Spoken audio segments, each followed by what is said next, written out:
C'est la 23e édition du festival de théâtre de Maison Lafitte qui a eu lieu cette année du 28 mai au 1er juin, qui accueille 13 spectacles de troupes non professionnelles qui viennent de partout l'Île-de-France, qu'on accueille chaque année aux alentours de 2000-2500 spectateurs. Une belle édition en termes à la fois de qualité de spectacle et en termes de fréquentation cette année. Les objets. Ma carrière, je le reconnais sans embâche, a connu des hauts et des bas. J'ai été un désastre de ma génération, et puis quelque chose est arrivé. Je ne sais pas quoi. L'idée, c'est d'avoir un spectacle avec l'humour décrescendo.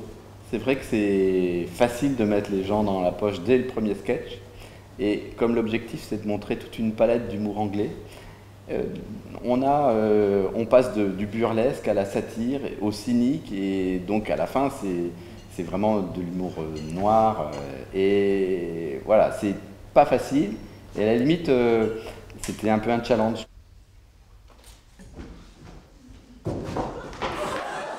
On se sent toujours très privilégié quand on est sélectionné parmi les 10-15 compagnies qui sont sélectionnées. C'est parce que c'est un festival d'habitués, ce sont des gens qui sont très exigeants et qui en même temps viennent voir des pièces qui sont très hétéroclites.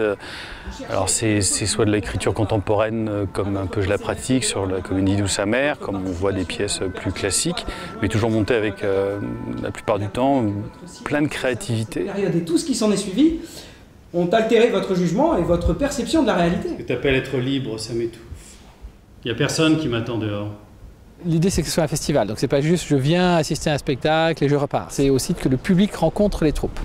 Et après chaque spectacle, il y a ce qu'on appelle effectivement un critique café. Les spectateurs rencontrent la troupe et peuvent poser des questions, ce qu'ils ont voulu dire par là, porter des critiques et la troupe expliquer un peu leur travail. Il y a 2 jurys différents.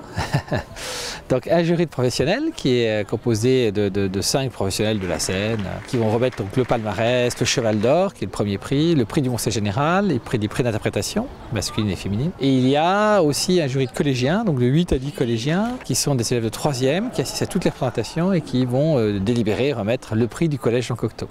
Et il y a un dernier prix qui est le prix du public. Ça leur permet quelque part d'étayer leur jugement et puis de discuter, d'argumenter ce qui est au programme de 3e. Je trouvais ça très intéressant, sachant qu'il n'y avait pas de pièces vraiment... Enfin, c'était tout d'un très bon niveau et c'était à chaque fois un plaisir d'aller regarder la pièce. Et même si on a plus ou moins aimé les thèmes ou plus ou moins aimé le jeu, c'est toujours d'un excellent niveau. Et on sent que le public mançonnien, il connaît bien le festival, il connaît bien les troupes et qui réagit comme un public qui a été, entre guillemets, éduqué. C'est un festival très riche, avec des belles propositions artistiques, tant au niveau des distributions des comédiens, des mises en scène, des choix des textes qui sont très variés. Il y a une ambiance familiale, même avec les organisateurs.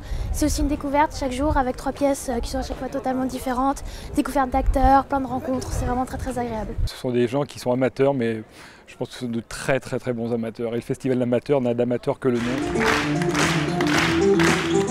Le jury a décerné à la compagnie Juste Réplique, on ne paie pas, on ne paie pas.